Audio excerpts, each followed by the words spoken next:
नमस्कार साथियों, स्वागत है आप सभी का आज के वीडियो में। आज के वीडियो में सीटेट और रीटेस्ट संबंधित सवालों को करेंगे, जिसमें विषय रहेगा हमारा environmental studies EVS।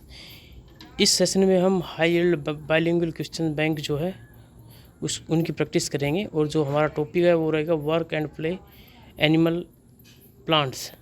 Total question 50 रहेंगे हमारे। वो क्वेश्चन रहेंगे जो बार बार आपके सीटेट में पूछे जाते रहे हैं। तो पहले क्वेश्चन की तरफ चलते हैं। निम्नलिखित में से कौन सी संयुक्त परिवार प्रणाली की एक प्रमुख विशेषता है? Which of the following is a key characteristic of a joint family system? तो जॉइंट फैमिली सिस्टम की बात करें तो इसमें माता पिता, दादा दादी और दादा दादी के पोता, मतलब 3 जनरेशन्स एक साथ रहती हैं।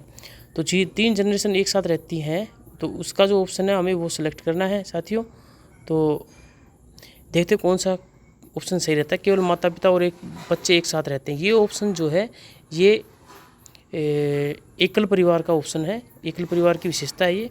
3 पीढ़ियों के बीच पारस्परिक सहिष्णुता और साझा जिम्मेदारी, ये ऑप्शन जो है वो संयुक्त परिवार का पॉजिटिव ऑप्शन है। तो यही ऑप्शन, यही आंसर होना चाहिए। और देखते हैं और ऑप्शन कैसे हैं। व्यक्तिगत गोपनीयता का उच्च स्तर, ये भी एकल परिवार की विशेषता है। बुजुर्गों के लिए सामाजिक सुरक्षा, ये बुजुर्गों के लिए सामाजिक सुरक्षा जो है ये भी हमारा संयुक्त परिवार प्रणाली की एक प्रमुख विशेषता है। लेकिन सबसे जो बढ़िया ऑप्शन है वो है यहाँ पर 3 पीढ़ियों के बीच पारस्परिक सहिष्णुता। सॉरी, यहाँ पर कमी की बात कर रहा है, तो ये एकल परिवार की है। तो चूँकि हमें पॉजिटिव बात देखनी है संयुक्त परिवार की, तो जो बी ऑप्शन है वो बिल्कुल ठीक है हमारा यहाँ पर। नेक्स्ट क्वेश्चन की तरफ चलने से पहले हम इसकी जो एक्सप्लेनेशन है उसका, और जो इसकी जो कंपैरेटिव जो विश्लेषण है उसका भी अध्ययन कर लेते हैं। तो संयुक्त परिवारों में कई पीढ़ियां एक साथ रहती हैं जो रसोई और संपत्ति साझा करती हैं। यह एक प्राकृतिक सामाजिक सुरक्षा जाल के रूप में कार्य करता है। तो यहाँ पर संयुक्त परिवार और एकल परिवार की जो विशेषताएं हैं कुछ तुलनात्मक रूप से की गई है। तो साइज़ देखो, साइज़ बड़ा होता है जॉइंट परिवार का, लार्ज होता है। 3 जनरेशन से एक साथ रहती है, मतलब जैसे मान लो आप हो, आपके मम्मी पापा हैं और आपके बेटे बेटी हैं, तो ये 3 जनरेशन होगी। और अगर आप सभी एक साथ रहते हैं और जिसमें आपके भाई भाभी हो सकते हैं, वो भी हैं, तो आपका परिवार जॉइंट फैमिली है। और आप अकेले रहते हो, आप हो, आपकी पत्नी है और आपके बेटे हैं, और बेटे भी अविवाहित होने चाहिए, तो वो परिवार आपका कहलाएगा न्यूक्लियर फैमिली या एकल परिवार। तो इसका जो साइज़ होता है स्मॉल होता है। पेरेंट्स और किड्स रहते हैं बस इसमें। प्राइवेसी की जब बात करते हैं तो संयुक्त परिवार में प्राइवेसी कम होती है क्योंकि सभी एक साथ रहते हैं। इसके अलावा एकल परिवार में प्राइवेसी हाई रहती है क्योंकि वहाँ पर सदस्यों की संख्या कम रहती है। तो जो दूसरा क्वेश्चन हमारा वो सीटेट दिसंबर 2021 में पूछा गया है। ये सभी जो क्वेश्चन है वो विभिन्न सीटेट या रीट की परीक्षाओं में पूछे जाते रहे हैं, तो आपके लिए बहुत ही सहयोगी सिद्ध होंगे। प्रश्न 2 है, बालक के सामाजिकरण की प्राथमिक संस्था किसे माना गया है? तो बालक के सामाजिकरण की जो संस्था है वो एक तो प्राथमिक है और एक द्वितीयक है। तो जो प्राइमरी एजेंसी है उसमें उनका परिवार, माता पिता और आसपास के जो माहौल है वो आता है। तो देखते हैं कौन सा ऑप्शन है इसमें। तो जब ऑप्शन की बात करते हैं तो विद्यालय और शिक्षक ये सेकेंडरी में आते हैं। मीडिया और टेलीविज़न ये भी सेकेंडरी में आती हैं। पड़ोस के मित्र समूह ये भी सेकेंडरी में आते हैं। तो परिवार और माता पिता ये ऑप्शन हमारा बिल्कुल ठीक है यहाँ पर। और इसका अध्ययन जो तुलनात्मक दिया गया उसका भी अध्ययन करेंगे हम। परिवार वह पहला स्थान है जहाँ बच्चा मूल्य, भाषा और व्यवहार सीखता है, जिससे यह प्राथमिक संस्था बनता है। तो जो समाजीकरण की 2 संस्थाएं बताई गई, एक तो प्राथमिक है और एक द्वितीयक है। एग्जाम्पल के साथ बताया गया यहाँ पर जो प्राथमिक है वो परिवार है और द्वितीयक है आपके स्कूल है, मीडिया है, उसके अध्यापक हैं, ये सब क्या है द्वितीयक है। और इसका इम्पैक्ट देखो कैसे पड़ता है। तो परिवार का जो प्रारंभिक जीवन में जो बच्चा बिताता है उसका डीप एंड फाउंडेशनल इम्पैक्ट पड़ता है, मतलब उसको बच्चा कभी नहीं भूलता है। इसके अलावा द्वितीयक एजेंसी जो है उसका प्रभाव पड़ेगा फॉर्मल और बिहेवियरल।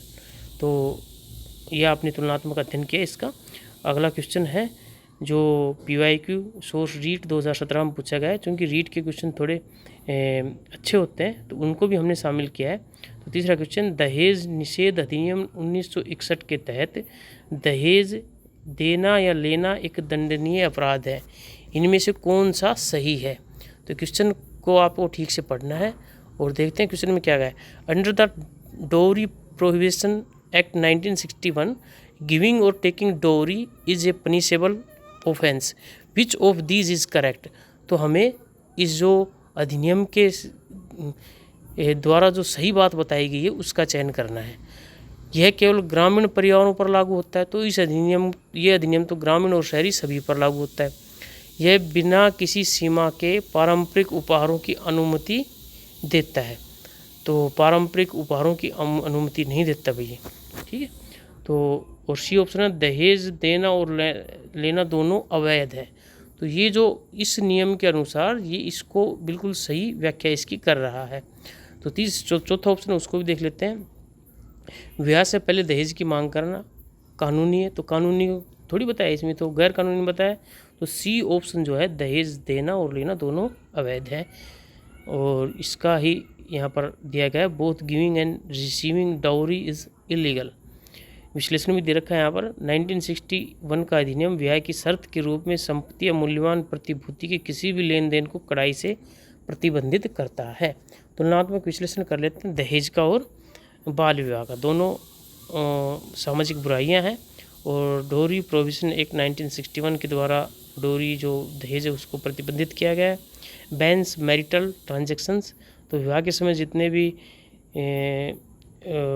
ट्रांजैक्शन होते हैं उसको बैन किया गया इसके माध्यम से। और ये जो बाल विवाह अधिनियम है इसके द्वारा बाल विवाह को बैन किया गया है। तो साथियों, नेक्स्ट क्वेश्चन हमारे सामने, परिवार को किसी व्यक्ति का पहला स्कूल क्यों कहा जाता है? तो जैसा हम जानते हैं सभी कि परिवार जो है प्राथमिक संस्था है किसी बच्चे के सामाजिकरण की, तो उसको पहला स्कूल क्यों कहा गया है? देखते हैं कौन सा ऑप्शन है बिल्कुल पॉजिटिव है यहाँ पर। क्योंकि बच्चे वहाँ पहला अक्षर सीखते हैं। तो ऐसा कुछ नहीं है कि बच्चे परिवार के साथ पहला अक्षर सीखते हैं, ऐसा नहीं, तो ये नेगेटिव होगा हमारा। क्योंकि बच्चा परिवार से अनौपचारिक शिक्षा और जीवन के मूल्य सीखता है, तो ये पॉजिटिव हुई कि परिवार से अनौपचारिक शिक्षा लेते हैं। भाई जो मेहमान आएगा तो उसका आदर सत्कार कैसे करना है, नमस्ते कैसे करना है, ये अनौपचारिक शिक्षा है। और जीवन के मूल्य सीखता है क्योंकि यह सरकार द्वारा अनुदानित है, तो ऐसा कुछ सिस्टम नहीं है इसमें। क्योंकि माता पिता लाइसेंस प्राप्त शिक्षकों के रूप में कार्य करते हैं, नहीं ऐसा कुछ नहीं है, तो हमारा बी ऑप्शन है बिल्कुल सही है यहाँ पर। नेक्स्ट क्वेश्चन की तरफ चलने से पहले अध्ययन भी कर लेते हैं तुलनात्मक। औपचारिक स्कूल शिक्षा शुरू होने से पहले घर पर अवलोकन और अनुकरण के माध्यम से अनौपचारिक शिक्षा स्वाभाविक रूप से होती है। तो ये सामान्य बातें हैं साथियों, आप सभी को पता होगा कि बच्चा अपने घर में स्कूल में जाने से पहले बहुत सी बातें सीख के जाता है स्कूल में, और वो सब उसकी प्राथमिक संस्था से सीखता है। तो तुलनात्मक अध्ययन दे रखा है अनौपचारिक शिक्षा और औपचारिक शिक्षा का। तो अनौपचारिक शिक्षा है उसका स्थान क्या होता है? फैमिली, होम, घर होता है उसका बच्चे का। और अनौपचारिक शिक्षा का स्थान होता है स्कूल, क्लासरूम। और स्ट्रक्चर कैसा होता है? फ्लेक्सिबल होता है, नो एग्जाम्स होते हैं इनफॉर्मल में, परिवार में। और औपचारिक शिक्षा में स्ट्रक्चर्ड सिलेबस एंड एग्ज़ाम होता है, जो हम जानते हैं इन बातों को। तो साथियों, आगे बढ़ने से पहले हम और जो क्वेश्चन है उनको भी कर लेते हैं। और ये नेक्स्ट क्वेश्चन है, 5th क्वेश्चन है, वो PIQ है रीड 2021 का। बाल विवाह, पारंपरिक बाल विवाह कानूनों के अनुसार भारत में लड़कों और लड़कियों के लिए विवाह की कानूनी न्यूनतम आयु क्या है? तो साथियों बिल्कुल सामान्य क्वेश्चन है। जैसा हम जानते हैं कि कानून के अनुसार विवाह करने की उम्र जो है लड़की के लिए 21 साल है और लड़की के लिए 18 साल है। तो 21 और 18 का जो ऑप्शन है उसको हम सेलेक्ट कर। लड़कियां 18 वर्ष और लड़के, पहले लड़कियां 18 वर्ष, लड़की 21 वर्ष, बिल्कुल ठीक। लड़कियां 15 वर्ष को कोई सवाल ही नहीं उठता भैया कि 15 वर्ष में आप किसी लड़की की शादी कर दोगे। लड़कियां 18 वर्ष, लड़के 18 वर्ष नहीं, लड़कों का 21 वर्ष होना ज़रूरी है। लड़कियां 21 वर्ष, लड़की 21 वर्ष नहीं, लड़कियों की 18 वर्ष में आप कर सकते हो। तो पहला ऑप्शन ए ऑप्शन है हमारा बिल्कुल ठीक है। Girls 18 year, boys 21 year. विश्लेषण पढ़ लेते हैं। बाल विवाह निषेध अधिनियम ने युवाओं पर शारीरिक और मानसिक तनाव को रोकने के लिए महिलाओं के लिए 18 और पुरुषों के लिए 21 वर्ष की आयु स्थापित की है। तो महिलाओं को 18 वर्ष की है हेल्थ एंड मैच्योरिटी के लिए, और पुरुषों के लिए 21 वर्ष की है फाइनेंशियल एंड इमोशनल रेडीनेस के लिए। आप इसका भी ध्यान रखेंगे। नेक्स्ट क्वेश्चन, छठा क्वेश्चन है, एक विस्तारित जो परिवार होता है एक्सटेंडेड फैमिली में निम्नलिखित में से कौन से सदस्य शामिल होते हैं? तो एक विस्तारित परिवार में कौन कौन से सदस्य शामिल होंगे? केवल पति पत्नी और नाबालिग बच्चे, ये एकल परिवार की विशेषता है। माता पिता, बच्चे, दादा दादी, चाचा चाची और चचेरे भाई बहन, तो ये जो विशेषता है ये विस्तारित परिवार की विशेषता है। माता पिता, दादा दादी, ये जो है ये बिल्कुल बी ऑप्शन हमारा बिल्कुल ठीक होना चाहिए। केवल माता पिता और उनके जैविक बच्चे, नहीं ऐसा कुछ नहीं है, ये एकल परिवार की है। ये भी एक ही अपार्टमेंट ब्लॉक में रहने वाले मित्र और सहकर्मी, नहीं। तो ये जो हमारा बी ऑप्शन है ये बिल्कुल ठीक है। यहाँ पर parents, children, grand parents, uncle, aunts and cousins. Hindi विश्लेषण पढ़ लेते हैं। विस्तारित परिवार एकल परिवार से आगे बढ़कर चाचा चाची और अन्य रिश्तेदारों को शामिल करते हैं, जिससे एक बड़ा नेटवर्क बनता है। तुलनात्मक अध्ययन दिया गया यहाँ पर एकल परिवार और विस्तारित परिवार का। तो एकल परिवार का जो दायरा होता है, इमीडिएट कोर यूनिट होती है इसमें, और जो विस्तारित परिवार का है बॉर्डर किनशिप नेटवर्क होता है इसका। सोशियो इकोनॉमिक,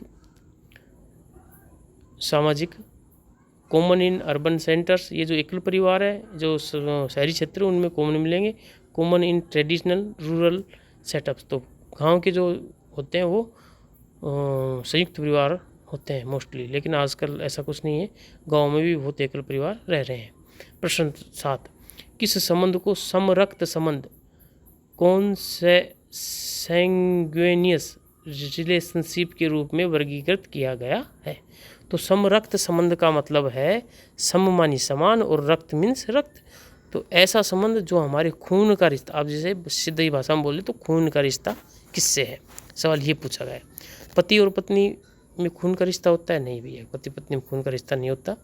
पिता और पुत्र में खून का संबंध होता है। शिक्षक और छात्र में नहीं होता।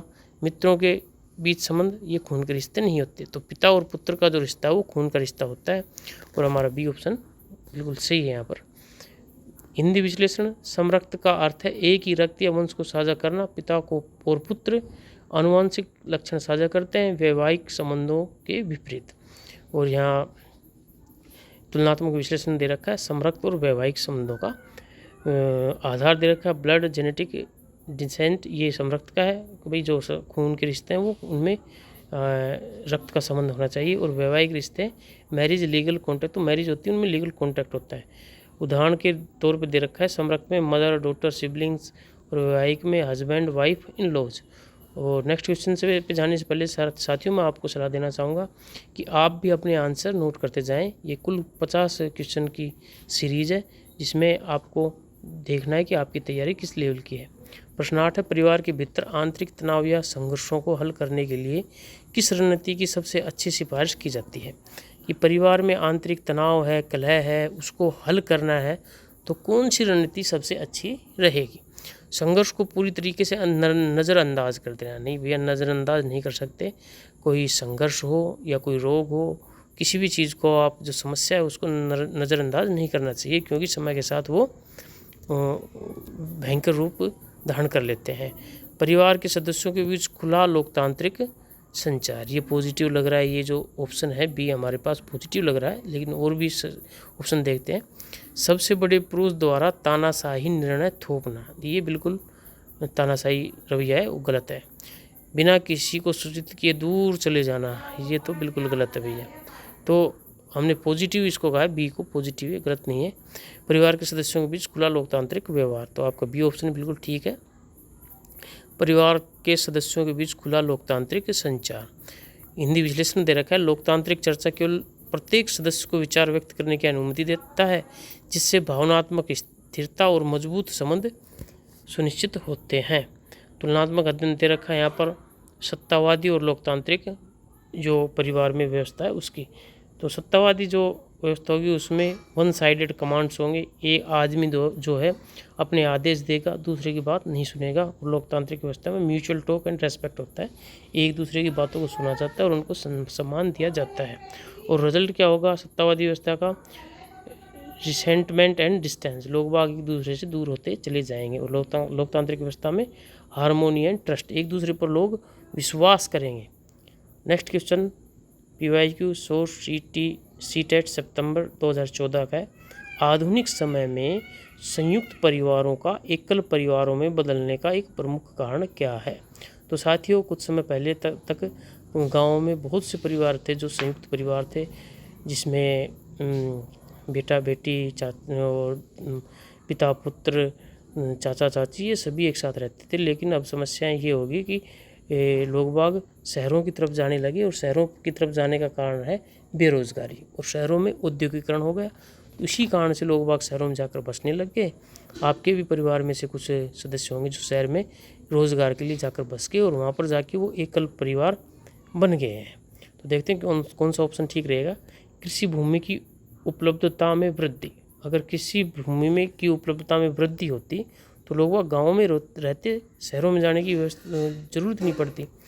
औद्योगिकरण, शहरीकरण और रोज़गार की तलाश, तो बिल्कुल सही जिसकी हमने व्याख्या की यहाँ पर वो बी ऑप्शन बता रहा है। बड़े परिवारों को प्रतिबंधित करने वाले सरकारी कानून नहीं, ऐसा सरकार ने कोई कानून नहीं बनाया है। पश्चिमी सांस्कृतिक प्रभाव में गिरावट नहीं, ऐसा भी कुछ नहीं है। तो बी ऑप्शन जो हमारा वो बिल्कुल ठीक है यहाँ पर। और जो है industrialisation, urbanisation and search for employment, व्याख्या देख लेते हैं। नौकरियों के लिए शहरों में प्रवास और छोटे शहरी आवास विकल्प बड़े परिवारों को छोटी इकाइयों में विभाजित होने के लिए मजबूर करते हैं। तो यहाँ पर तुलनात्मक अध्ययन दे रखा है पारंपरिक और आधुनिक सेटिंग का।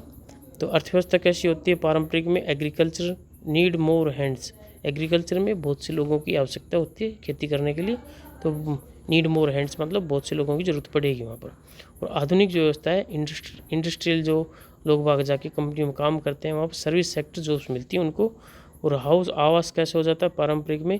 स्पेशियस एंसेस्ट्रल होम्स, तो बहुत लंबा चौड़ा जो हमारे पूर्वजों से मिला हुआ घर है वो मिलता है हमें पारंपरिक व्यवस्था में। और आधुनिक व्यवस्था में कॉम्पैक्ट सिटी अपार्टमेंट, लोग बाग शहरों में जाकर रोज़गार की तलाश में वहाँ जाके अपार्टमेंट्स में रहते हैं, ये बात यहाँ बताई गई है। नेक्स्ट क्वेश्चन है सामने आप सभी के PYQ शोर शीटेट्स फरवरी 2016 का क्वेश्चन है। दादा दादी नाना नानी परिवार में बच्चों के भावनात्मक विकास में कैसे सकारात्मक योगदान देते हैं? तो साथियों, हम सभी जानते हैं हमारे दादा दादी भी रहे हैं, हमारे नाना नानी भी रहे हैं, वो हमारे भावनात्मक डेवलपमेंट में कैसा सहयोग देंगे। हमारे दादा दादी ने हमें कहानियाँ सुनाई, नाना नानी ने कहानियाँ सुनाई, अच्छी बातें बताई कि प्यारे बच्चों आपको इस प्रकार से बड़ा होकर ऐसा रहना है। तो वो सांस्कृतिक मूल्य जो हमें प्राप्त हुए हैं वही बात ये सवाल पूछना चाह रहा है। तो दादा दादी क्या कड़े वित्तीय बजट लागू करके? नहीं, ऐसा नहीं है भैया। सांस्कृतिक मूल्यों, कहानियों, बिना शर्त प्यार को देकर, तो ये जो ऑप्शन है वो बिल्कुल सही है। दादा दादी नाना नानी से हमें ये मिलता था। औपचारिक स्कूली शिक्षा को पूरी तरह से बदलकर, नहीं, गलत है ये भी। प्रतिस्पर्धी व्यावसायिकता को बढ़ावा देकर, नहीं। तो हमारा जो बी ऑप्शन है वो दादा दादी नाना नानी से संबंधित है बिल्कुल। तो बी ऑप्शन के साथ चलेंगे हम यहाँ पर। By transmitting cultural values, story telling and unconditional love, बिल्कुल सही। दादा दादी और नाना नानी का तो बिल्कुल अनकंडीशनल लव, ये हमारे सभी के लिए हिंदी विश्लेषण दे रखा है यहाँ पर। दादा दादी लोक कथाएँ, पारिवारिक इतिहास और भावनात्मक समर्थन प्रदान करते हैं, जिससे बच्चे का मानसिक आधार स्थिर होता है। साथियों, तुलनात्मक अध्ययन की तरफ भी देख लेते हैं। रोल है माता पिता का, दादा दादी का, और फोकस किस पे रहता है माता पिता का? डिसिप्लिन एंड डेली नीड्स पर। माता पिता तो बच्चे में अनुशासन और जो दैनिक आवश्यकता है उनके ऊपर ध्यान देगा पाता है। और दादा दादी क्या करते हैं? Cultural roots, safe emotional anchor.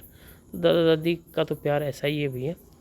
Method कैसा रहेगा? Direct regulation, story telling and guidance, दादा दादी का रहेगा। नेक्स्ट क्वेश्चन जो है 11th क्वेश्चन है। एक मातृवंशीय परिवार, मैट्रिलिनियल फैमिली की संरचना में वंश और संपत्ति किसके माध्यम से हस्तांतरित होती है? तो मातृवंशीय परिवार है तो उसमें देखते हैं माता से पुत्री की तरफ होना चाहिए ये, पिता से पुत्र को पितृवंशीय परिवार में होती है। केवल मामा से भांजे को ऐसा कुछ किसी में नहीं होता। राजा से मंत्री को ये भी नहीं होता। तो माता से पुत्री को मातृवंशीय परिवार में संपत्ति का हस्तांतरण होता है। मातृवंशीय व्यवस्था में वंश का निर्धारण महिला पक्ष, जैसे मेघालय की खासी जनजाति, तो मेघालय की आपको ये ध्यान रखना, मेघालय की जो खासी जनजाति है उसमें मातृवंशीय परिवार की विशेषताएं पाई जाती है। मतलब वहाँ पर संपत्ति जो है माता से पुत्रियों में हस्तांतरित होती है। ये बिल्कुल विपरीत सा लग रहा है, लेकिन हमें सुनने में थोड़ा अजीब लगता है, लेकिन जो मेघालय की खासी जनजाति है उसकी ये विशेषता है। पितृवंशीय के विपरीत, जैसा हमारे यहाँ पर सिस्टम है पितृवंशीय। तो यहाँ तुलनात्मक अध्ययन भी दे रखा। पितृवंशीय और मातृवंशीय का मुख्य कड़ी मेल लाइनर, मतलब फादर से बेटे को संपत्ति का हस्तांतरण होता है, और यहाँ पर फीमेल लाइनर होता है मदर का। मुख्य उदाहरण common globally specific tribal groups, मतलब ये जो पितृवंशीय व्यवस्था है ये कॉमन है पूरे ग्लोब में। और इसके अलावा ये जो मातृवंशीय व्यवस्था है ये स्पेसिफिक ट्राइबल ग्रुप्स हैं कुछ संसार में, हमारे देश में मेघालय में रहने वाली खासी जनजाति इसका उदाहरण है।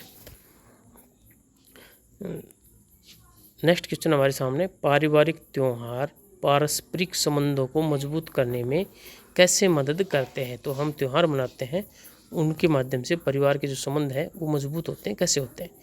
केवल वित्तीय खर्चों को बढ़ाकर वित्तीय खर्चे बढ़ने की ही बात करेंगे तो जो संबंध है वो मजबूत नहीं होंगे, ये निगेटिव है। साझा पहचान, सामूहिक आनंद और पुनर्मिलन की भावना पैदा करके।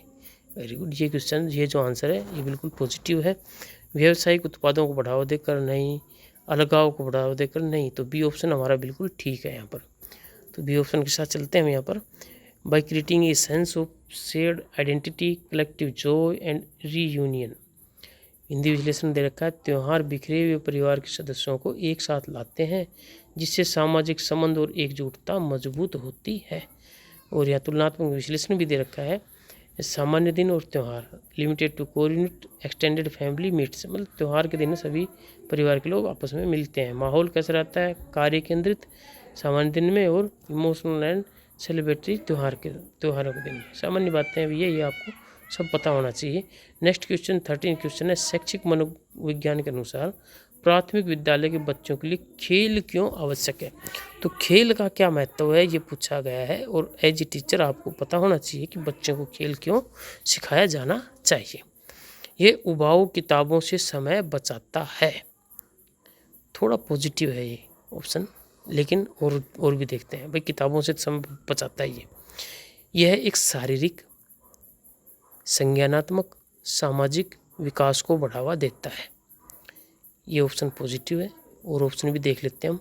ये स्कूलों के लिए सीधे आय का स्रोत है, नहीं सीधे आय कोई नहीं होती स्कूलों को इससे, खेलों से, बल्कि स्कूल तो संसाधन प्रोवाइड कराते हैं जिससे उनका कुछ खर्चा ही होता है। यह सुनिश्चित करता है कि बच्चे पेशेवर एथलीट बने। नहीं सभी बच्चों को हम खिलाते हैं तो सभी बच्चों को एथलीट बनाना थोड़ी होता है। तो ये जो ऑप्शन है कि बच्चों का शारीरिक विकास होता है, बच्चों को सोचने समझने की क्षमता विकसित होती है, और एक दूसरों से उनके संबंध भी बढ़ते हैं। तो शारीरिक, संज्ञानात्मक और सामाजिक विकास को ये बढ़ावा देते हैं। It enhances physical, cognitive and social development simultaneously. तो ये लगातार इन संबंधों को, ये इस विकास को बढ़ावा देते हैं। व्याख्या भी दे रखी है यहाँ पर। विश्लेषण, खेल बच्चों को समग्र रूप से मोटर कौशल, शारीरिक, रणनीति, संज्ञानात्मक और टीम वर्क, सामाजिक कौशल विकसित करने में मदद करते हैं। तो साथियों यहाँ पर विश्लेषण भी दे रखा है, अगर बच्चों को रटने की विधि से पढ़ाया जाए और खेल विधि से पढ़ाया जाए तो क्या अंतर होता है। तो अगर हम रटने की विधि से पढ़ाएंगे तो सिर्फ कोग्निटिव डेवलपमेंट होगा, नैरो माइंडेड रहेगा बच्चा, और खेल विधि से होलिस्टिक डेवलपमेंट होता है, सर्वांगीण विकास होता है बच्चे का, फिजिकल, माइंड, सोशल सारा विकास होएगा। जुड़ाव कैसे रहेगा? बच्चा रटने में निष्क्रिय रहेगा और इसमें एक्टिव एंड जॉयफुल रहेगा, आनंद लेगा शिक्षण व्यवस्था का। PYQ सोर्स है, सीटेट जनवरी 2022 का क्वेश्चन है, बहुत अच्छा क्वेश्चन है। एक शिक्षिका एक पोस्टर प्रदर्शित करती है जिसमें लड़के और लड़कियां दोनों कक्षों की सफाई कर रहे हैं और फुटबॉल खेल रहे हैं। यह क्या तोड़ने का प्रयास कर रही है? तो जो अध्यापिका है वो बच्चों को दिखा रही है कि ये पोस्टर है भैया, इसमें और लड़की दोनों सफाई कर रहे हैं, दोनों को सफाई करते हुए दिखाया गया है। सफाई का काम हमारी सामाजिक जो स्टीरियोटाइप है उसके अनुसार हम बताते हैं कि सफाई का काम सिर्फ किसका है? लड़कियों का, लेकिन टीचर ने बताया कि दोनों कर रहे हैं।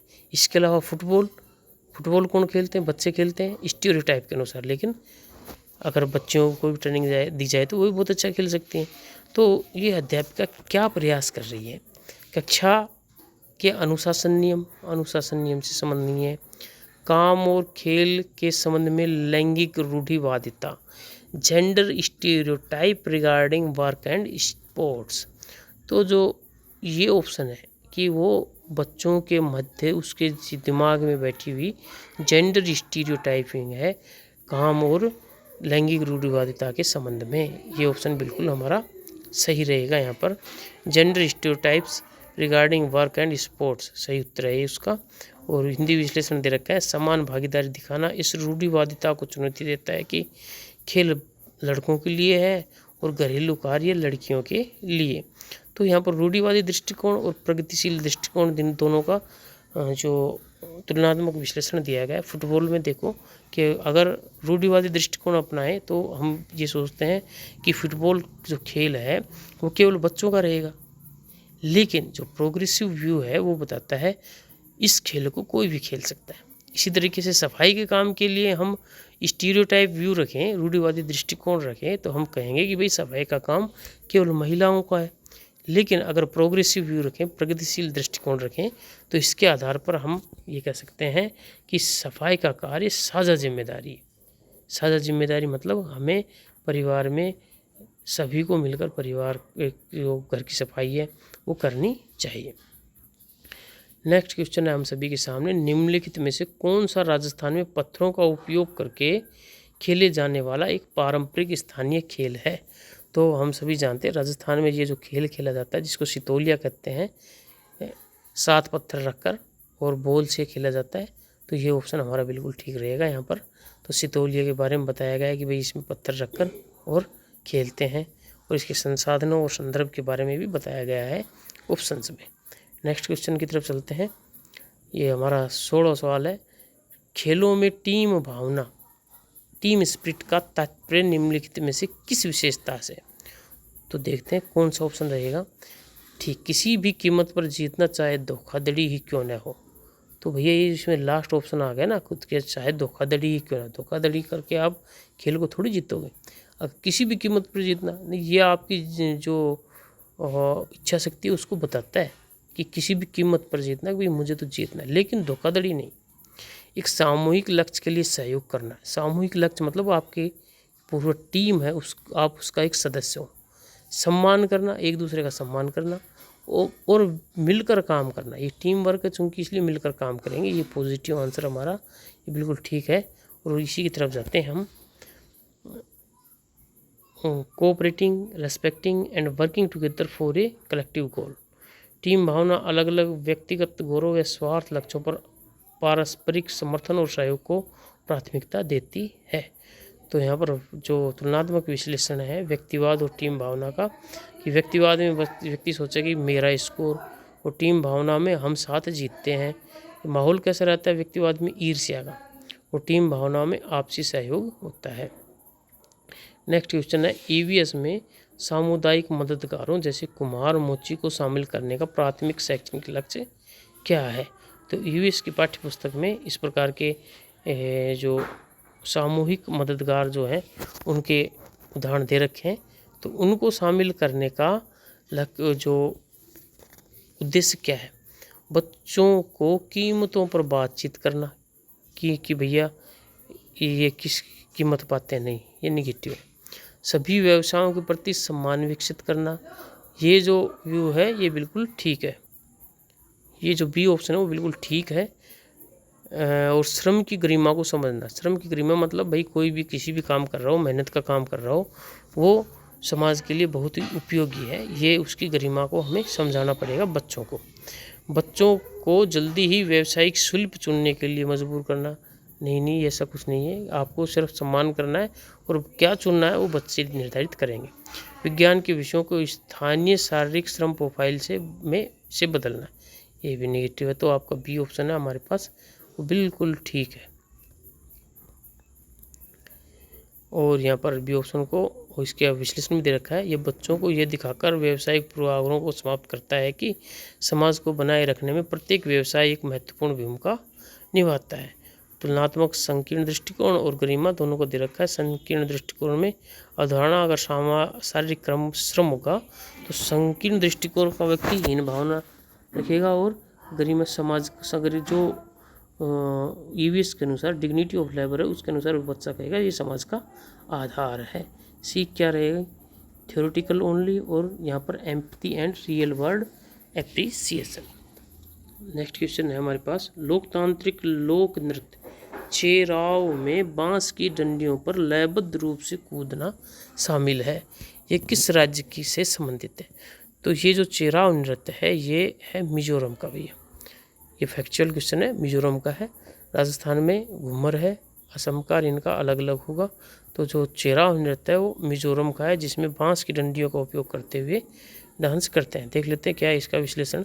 चेराव मिजोरम का एक प्रसिद्ध बांस नृत्य है जो फसल कटाई के दौरान किया जाता है, जिसमें शारीरिक चपलता का प्रदर्शन होता है। तुलनात्मक विश्लेषण, चेराव और घूमर का, जो राजस्थान का नृत्य है घूमर उनका कर रखा है, चेराव मिजोरम का है और बांस की डंडियों से किया जाता है, और घूमर राजस्थान का है और पारंपरिक पोशाक पहनकर ये नृत्य किया जाता है। किस व्यवसाय में घूमते हुए चाक पर गीली मिट्टी को आकार देना और फिर उसे भट्टी में पकाना शामिल है? तो बिल्कुल सामान्य क्वेश्चन है, अगर आप ग्रामीण इलाकों से हो तो ये बिल्कुल सामान्य क्वेश्चन है कि ये कुम्हार का जो व्यवसाय है, चाक पर घूमते हुए चाक पर गीली मिट्टी रखकर वो मटके और अन्य जो उसके मिट्टी के बर्तन है वो बनाता है। नेक्स्ट क्वेश्चन की तरफ चलेंगे डायरेक्ट। रीड 2018 क्वेश्चन है, मुक्त असंरचित आउटडोर खेल बच्चों के स्थानिक जागरूकता स्पेशियल अवेयरनेस को विकसित करने में कैसे मदद करते हैं? तो बच्चों की स्थानिक जागरूकता का मतलब होता है कि उनको आसपास का जो वातावरण, जो परिवेश है उसके बारे में कितनी नॉलेज है। स्पेशल नॉलेज का मतलब है स्थानिक जागरूकता, और आपने हावर्ड गार्डनर की जो बहुबुद्धि सिद्धांत है उसमें भी पढ़ा होगा। स्पेशल इंटेलिजेंस जो जहाज़ का नाविक होता है उनमें होती है, और जो एरोप्लेन का जो पायलट होता है उनमें होती है, कि भाई इसमें ये होता है कि भाई आपको पता होना चाहिए कि कौन सी चीज़ किस जगह पर रखी हुई है और किस रूट पे चलना है। ये स्पेशल अवेयरनेस का उदाहरण है। निश्चित सीटों तक उसकी गति को प्रतिबंधित करके उन्हें दूरी ऊंचाई का अनुमान लगाने और वास्तविक बाधाओं को पार करने की अनुमति देकर, तो हम बच्चे को दूरी ऊंचाई का अनुमान लगाना का अनुमति देंगे तो उनमें स्पेशल अवेयरनेस आएगी। तो साथियों बी ऑप्शन है बिल्कुल ठीक हमारा। हिंदी विश्लेषण दे रखा, दौड़ने, पेड़ों पर चढ़ने और कूदने से मस्तिष्क व्यवहारिक रूप से 3D स्थान और दूरी के मैट्रिक्स को मजबूत करना सीखता है। तो गहराई और गामक परिवेश के इंडोर स्क्रीन और आउटडोर स्क्रीन के बारे में तुलनात्मक विश्लेषण दे रखा है कि गहराई में इंडोर स्क्रीन में 2D सीमित होता है, यह 3D वास्तविक होता है, सुस्त है या फुर्तीला है। तो ये तुलनात्मक विश्लेषण है। निम्नलिखित में से किसे विशुद्ध रूप से एक पारंपरिक इंडोर गेम के रूप में वर्गीकृत किया गया है? तो देखो साथियों, जो इंडोर और आउटडोर गेम है वो बिल्कुल सिंपल अवधारणा है कि जो घर से बाहर खेले जा रहे हैं, ओपन ग्राउंड में खेले जा रहे हैं, वो सब आउटडोर गेम है, और जो छत के नीचे खेले जा रहे हैं वो इंडोर गेम्स है। तो क्रिकेट है बिल्कुल ओपन में खेला जाता है, तो ये आउटडोर गेम है, हमें इंडोर गेम की पहचान करनी है। चौपड़ चौसर ये जो घर के भीतर खेला जाता है। हॉकी घर के बाहर खेला गया तो आउटडोर हो गया। लंबी कूद भी घर के बाहर खेला जा रहा है तो आउटडोर हो गया। तो हमारा बी ऑप्शन बिल्कुल ठीक है यहाँ पर।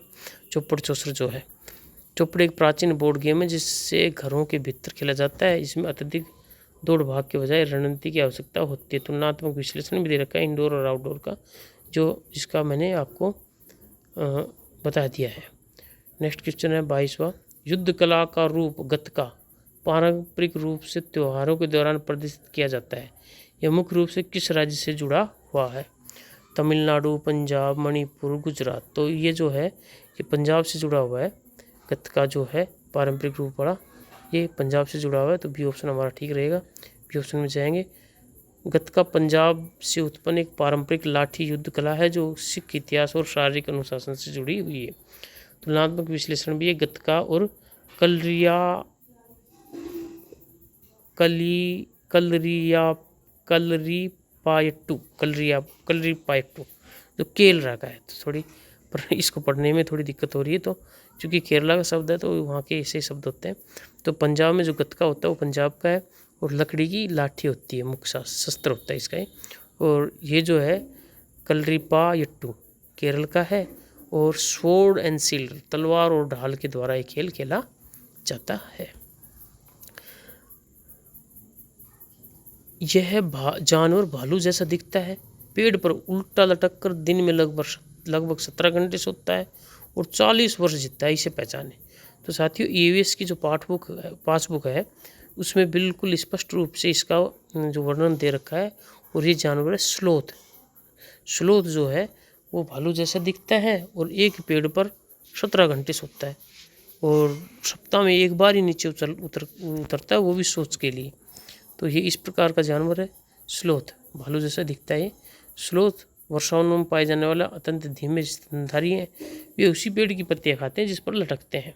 तो स्लोथ और भालू का तुलनात्मक यहाँ जो विश्लेषण भी दे रखा है। हाथियों के झुंड में यात्रा के सभी महत्वपूर्ण निर्णय कौन लेता है और पूर्ण नेता के रूप में कार्य करता है। तो साथियों आपको आंसर बताने से पहले बता दूं कि हाथियों का जो झुंड है उसमें जो नर हाथी है वो 14-15 साल का होते ही उसको झुंड को छोड़ के चला जाता है। 14-15 साल का जैसे हुआ वो छोड़ के चला गया। तो झुंड में कौन रहेंगी? मादा रहेंगी और बच्चे रहेंगे। हाथी के बच्चे रहेंगे, यही रहेंगे। जो बड़े हाथी हैं वो छोड़ के चले जाते हैं। तो इनमें निर्णय कौन लेगा? बड़ी मादा होगी वही लेगी। तो यहाँ पर सबसे बड़ी बुजुर्ग मादा, बी ऑप्शन हमारा जो है बिल्कुल ठीक है। हाथियों के झुंड में एकमात्र सत्तात्मक संरचना का पालन करते हैं। वयस्क नर 14 से 15 वर्ष की आयु में झुंड छोड़ देते हैं। तो यहाँ झुंड के बारे में बता रखा है, स्टे टुगेदर ऑलवेज, मादा सदा झुंड में रहती है और मेल जो है 14-15 साल के बाद झुंड को छोड़ देते हैं। नेतृत्व ओल्डेस्ट फीमेल लीड करती है और नर जो हाथी होते हैं वो अकेले ही घूमते हैं, उनमें जो ग्रुप वाली कोई सिस्टम नहीं हो रहता उनका। बाघ की संवेदनशील मूंछें उसे पूर्ण अंधकार में प्रभावी ढंग से जीवित रहने में कैसे मदद करती है? वे जुगनी की तरह प्रकाश उत्पन्न करती है। तो अगर प्रकाश उत्पन्न करना उनका कोई काम नहीं है भाई, ये नहीं है। वे शिकार को खोजने और बाधाओं से बचने के लिए हवा में कंपन को भांपती है, ये ठीक है बिल्कुल। वे उच्च आवृत्ति वाली ध्वनि तरंगे उत्सर्जित करती हैं, गलत है ये भी। वे रंग बदलकर शिकारी को डराती नहीं, ये ऑप्शन बिल्कुल हमारा ठीक है।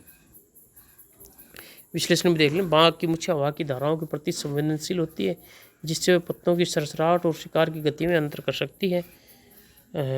मूंछों और कान के बारे में बताया गया है बाघ के detect air vibration and paths. ये मूंछों का काम है कि वो जो हवा का जो कंपन है उसको महसूस करके रास्ते का पता लगा लेते हैं। और कानों का move in different direction to catch sound. तो मतलब उस जो बाघ की जो कान है वो विभिन्न जो दिशा है उसमें मूव कर सकते हैं शिकार की पहचान के लिए। लाभ क्या है? प्रेसाइज साइलेंट हंटिंग मूंछों से और कान से, अकूस्टिक ट्रैकिंग ऑफ एनवायरनमेंट।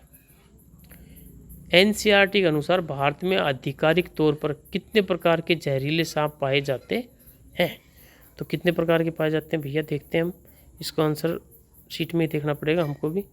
तो ये साथियों ये 4 प्रकार के सांप है जो जहरीले हैं, और देखते हैं कौन कौन से। भारत में 4 जहरीले सांप नाग, करैत, दुबोइया और दफाई हैं। इनके जहर की दवा सांप के जहर से ही बनती है। तो ये जो है ये सारे जहरीले सांप है, और कोबरा, करैत, नाग और करैत ये जहरीले हैं, और स्थानीय नाम इनको क्या गया है? नाग और करैत। और पाइथन, रेड स्नैक ये बिना जहर वाले हैं, और अजगर और धामड़ जिसको हम क्षेत्रीय भाषा में धामड़ कहते हैं वो बिना जहर के सांप हैं। कौन सा पक्षी अपनी गर्दन को एक झटके में के साथ आगे पीछे घुमाता है? तो एक झटके के साथ आगे पीछे घुमाने वाला जो जानवर है वो है मैना। तो आप कमेंट में बता सकते हो कि 270 डिग्री तक जो गर्दन को घुमाने वाला जानवर कौन सा है। 28 क्वेश्चन है। इस पर जाने से पहले इसका विश्लेषण, हिंदी विश्लेषण भी पढ़ लेते हैं। मैना हड्डियों की विशेष संरचना के कारण झटके से अपनी गर्दन हिलाती है, जबकि उल्लू अपनी गर्दन को काफी पीछे तक घुमा सकता है।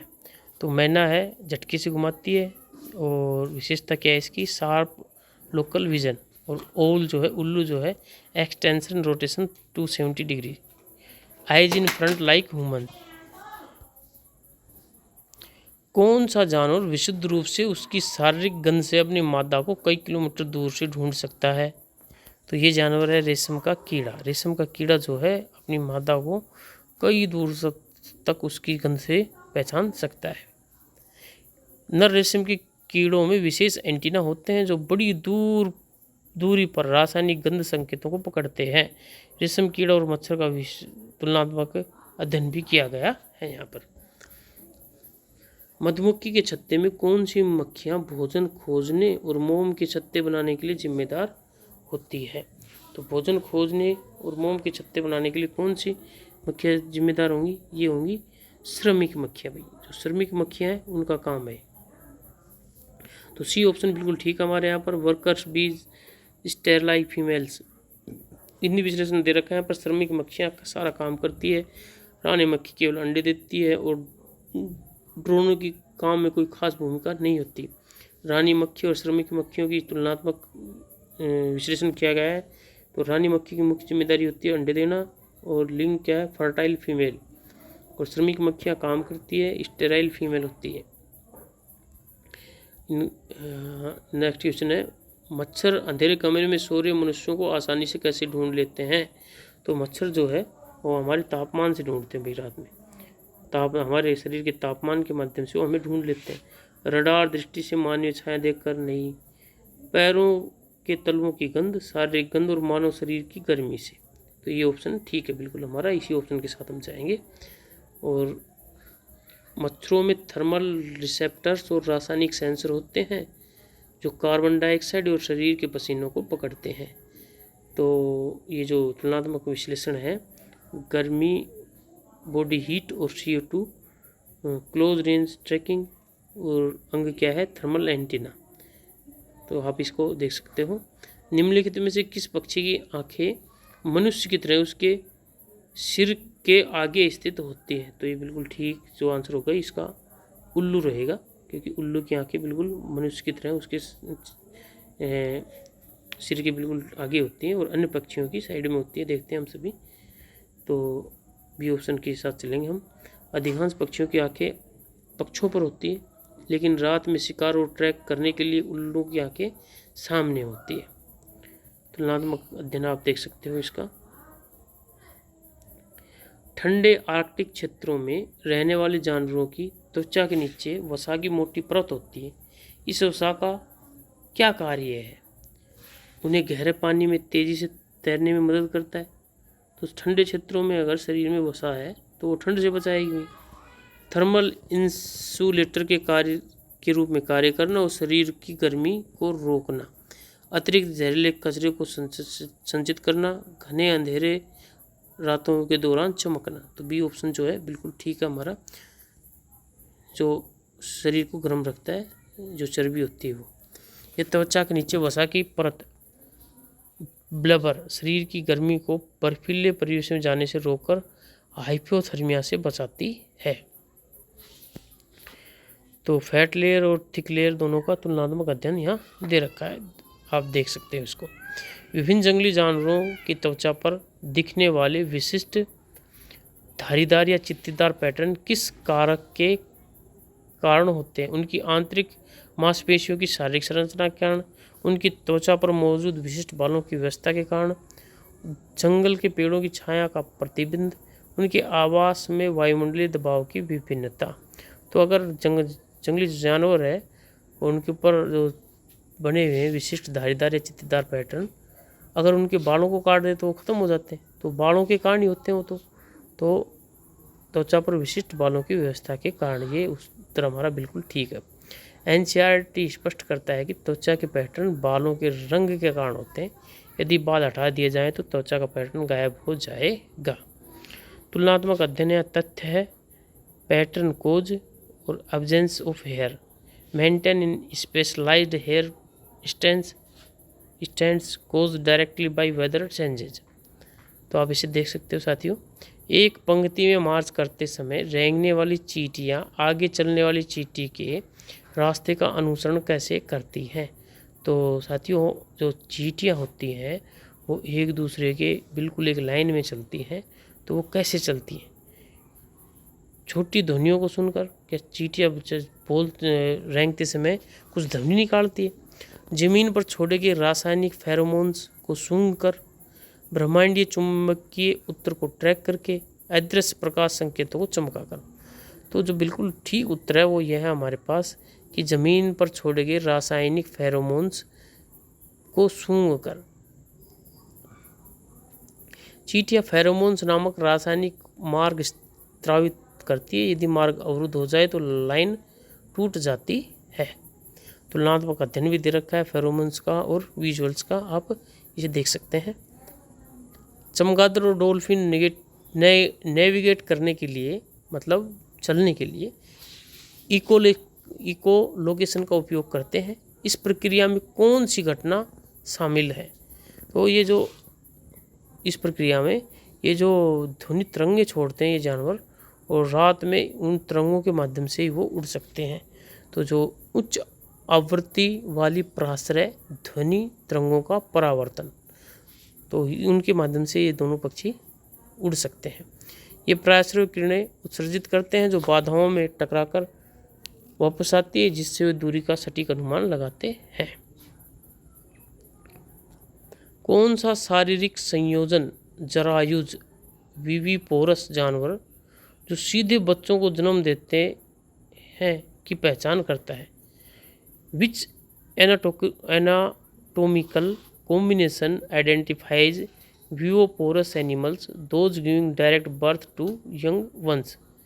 तो कौन सा शारीरिक संयोजन जो जानवर जो सीधे बच्चों को जन्म देते हैं उनकी पहचान कैसे है? मतलब देखते हैं, भारी कान अनुपस्थित, त्वचा पर पंख मौजूद। तो जो सीधे बच्चों को जन्म देता है जिसमें इंसान भी शामिल है, तो भारी कान मौजूद होते हैं, त्वचा पर पंख मौजूद होते हैं नहीं, भारी कान दिखाई देते हैं, शरीर की त्वचा पर बाल मौजूद होते हैं, तो ये बिल्कुल ठीक है।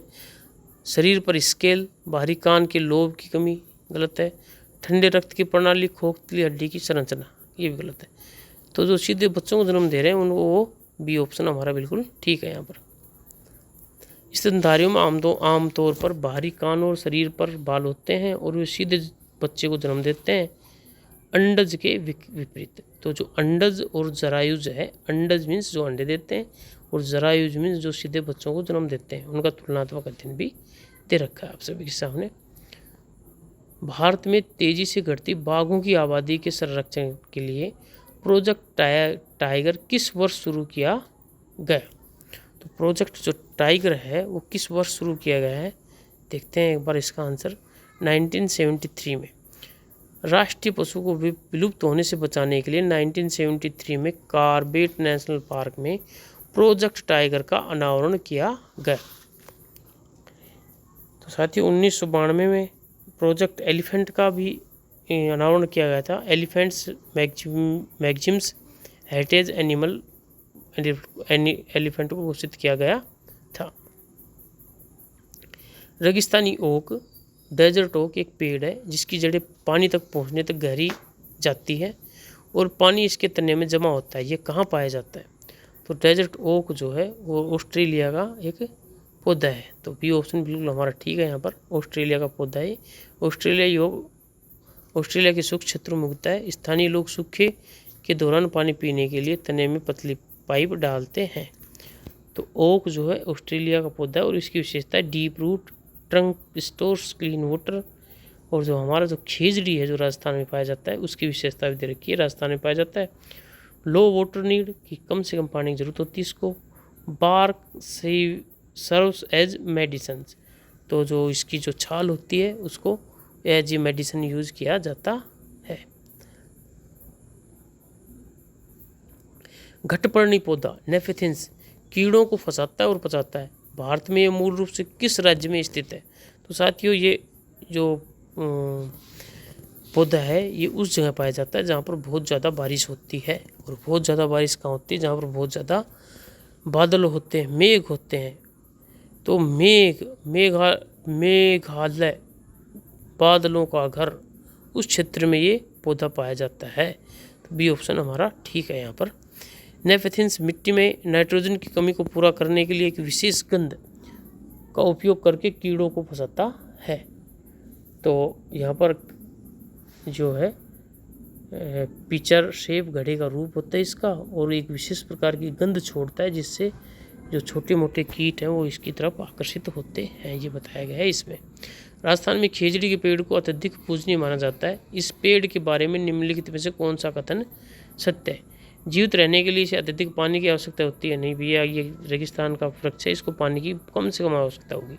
इसकी लकड़ी को कीड़े नहीं नुकसान पहुंचाते और इसकी छाल का उपयोग दवा के रूप में होता है। छाल का उपयोग दवा के रूप में होता है और इसमें जो फलियां लगती है उसको स्थानीय लोग खाने में जिसमें सब्जी बनाते हैं उसकी इस रूप में भी उसका उपयोग करते हैं। तो बी ऑप्शन हमारा बिल्कुल ठीक है इसका खेजड़ी के बारे में। खेजड़ी राजस्थान का राज्य वृक्ष है जो अमृता देवी के नेतृत्व में विष्णुई समाज के ऐतिहासिक बलिदान से जुड़ा हुआ है। छाल से दवाइयाँ बनती है और फलियाँ एज ए न्यूट्रिश वेजिटेबल के रूप में इसका उपयोग करते हैं। बरगद के पेड़ की शाखाओं से लटकने वाली लंबी रस्सी जैसी संरचनाएं वास्तव में क्या है? तो रेंगने वाले परजीवी पौधे होते हैं? नहीं, ये जो भैया वास्तव में तो ये बाहरी खंभे को खंभे जैसे रूपांतरित जड़ें होती हैं। ये रूपांतरित जड़ें होती है, प्रोप रूट्स होती हैं। तो हमारा बी ऑप्शन बिल्कुल ठीक है यहाँ पर। इन्हें प्रोप रूट्स कहा जाता है। ये बाहरी शाखाओं को सहारा देने के लिए नीचे जमीन की ओर बढ़ती है और खंभे जैसी बनी रहती हैं। तो इनका ओरिजिन और कार्य दे रखा है, तुलनात्मक अध्ययन दे रखा है इसका। आप वीडियो को पॉज करके इनको पढ़ते रहें, ये आपके जो सीटेट की तैयारी में बहुत उपयोगी सिद्ध होंगे। किसानों द्वारा फसलों के साथ क्रोटन के पौधे लगाए जाते हैं, वे कौन सा महत्वपूर्ण संकेत प्रदान करते हैं? तो क्रोटन के जो पौधे होते हैं वो मिट्टी सूखने पर मुरझाकर पानी की कमी का संकेत देते हैं, ये उनका काम होता है। जो हमारा ये ऑप्शन है बी, ये बिल्कुल ठीक है यहाँ पर। क्रोटन की जड़ें उथली होती हैं, जब ऊपरी मिट्टी नमी खो देती है तो तुरंत मुरझा जाते हैं, जिससे सिंचाई का संकेत मिल जाता है। कीट भक्षी पौधे आमतौर पर ऐसी मिट्टी में उगते हैं जिसमें किस पोषक तत्व की भारी कमी होती है? तो नाइट्रोजन की कमी होती है भैया। वहाँ पर नाइट्रोजन की कमी के कारण वो कीटों को खाने लग जाते हैं। इनके बारे में अध्ययन दे रखा है, आप यहाँ पॉज करके वीडियो को एक बार देख लेना, बहुत उपयोगी सिद्ध होगा आपके लिए। निम्नलिखित में से कौन सा समूह सब्जियों के रूप में खाए जाने वाले रूपांतरित तनों को प्रतिनिधित्व करता है? तो गाजर, मूली, शकरकंद, आलू, अदरक, प्याज, पालक, पत्ता गोभी, सलाद पत्ता, टमाटर, बैंगन, भिंडी। तो इनमें जो रूपांतरित तने हैं वो है पोटैटो, जिंजर और ओनियन। आलू, अदरक और प्याज। आलू एक कंद है, अदरक एक प्रकंद है, प्याज एक बल्ब है। तीनों भूमिगत रूपांतरित तने हैं, जड़ें नहीं। तो साथियों यहाँ पे दे रखा उदाहरण आलू अदरक का, और ये आलू अदरक तना है और जड़ क्या है? गाजर, मूली। पोषण के लिए बीजों को सफलतापूर्वक अंकुरित करने के लिए किस पर्यावरणीय संयोजन की आदर्श रूप में आवश्यकता होती है? उबलता हुआ पानी, शून्य हवा। पोषण के लिए बीजों को सफलतापूर्वक अंकुरित करने के लिए किस पर्यावरणीय संयोजन की आदर्श रूप में आवश्यकता होती है? To sprout seeds successfully for nutrition which environmental combination is perfectly required. तो जो स्प्राउट्स हम बनाते हैं वो कैसे बनाते हैं? सीधी सरल भाषा में ये सवाल है। तो उसको उबलते हुए पानी में डालते हैं, हवा बिल्कुल नहीं लगने देते? नहीं, ये गलत है। मध्यम नमी, पर्याप्त हवा और अनुकूल तापमान, ये ऑप्शन बिल्कुल ठीक है इसका। उच्च रासायनिक परीक्षण, कोटिंग, पूर्ण बर्फ नहीं, सूखी हवा। तो बी ऑप्शन बिल्कुल ठीक है यहाँ पर। हरी मिर्च, टमाटर और आलू भारतीय रसोई में पहुंचने से पहले किस भौगोलिक क्षेत्र में उत्पन्न हुए थे? दक्षिण अमेरिका में हुए थे भैया, बी ऑप्शन ठीक है यहाँ पर भी।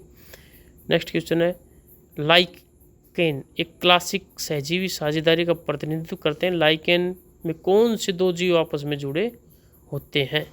तो इसका उत्तर जो है शैवाल और कवक है यहाँ पर। और इसका तुलनात्मक विश्लेषण भी देख लेना आप साथियों, बहुत ही उपयोगी जानकारी है आपके लिए।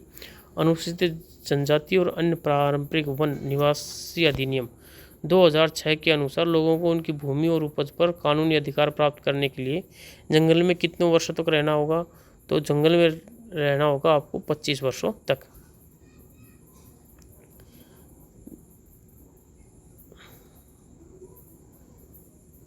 साथियों वीडियो के अंत में आ चुके हैं। सेकंड लास्ट क्वेश्चन है, अमरबेल पौधों के अनुकूलन के लिए वर्गीकरण का प्रतिनिधित्व करता है। तो क्या है अमरबेल भाई? पूर्ण जड़ पुष्पोषी, पूर्ण तना परजीवी। तो ये तो है भाई पैरासाइट है। तो ये पूर्ण जना परजीवी, यही इसका बिल्कुल ठीक आंसर है। और जब अब आ चुके हैं हम लास्ट क्वेश्चन की तरफ। कैक्टस की पत्तियां शुष्क मरुस्थलीय टीलों में वाष्पोत्सर्जन द्रव्य के नुकसान को रोकने के लिए कैसे अनुकूलित होती है? तो भैया वो अपने जो पत्ते होते हैं ना उनको कांटों में रूपांतरित कर देती है। तो बी ऑप्शन यहाँ पर भी ठीक रहेगा। तो साथियों ये था आज का हमारा ईवीएस से संबंधित 50 सवालों का प्रैक्टिस सेट। आशा करते हैं आपको ये सवाल ज़्यादातर समझ में आए होंगे और आपने बहुत अच्छे तरीके से इसको किया होगा और अच्छा स्कोर किया होगा। इसी प्रकार के वीडियो को देखने के लिए आप हमसे जुड़े रहें और चैनल को लाइक करें, शेयर करें, सब्सक्राइब करें। और इसी के साथ आप सभी से अलविदा लेते हैं। धन्यवाद आप सभी का।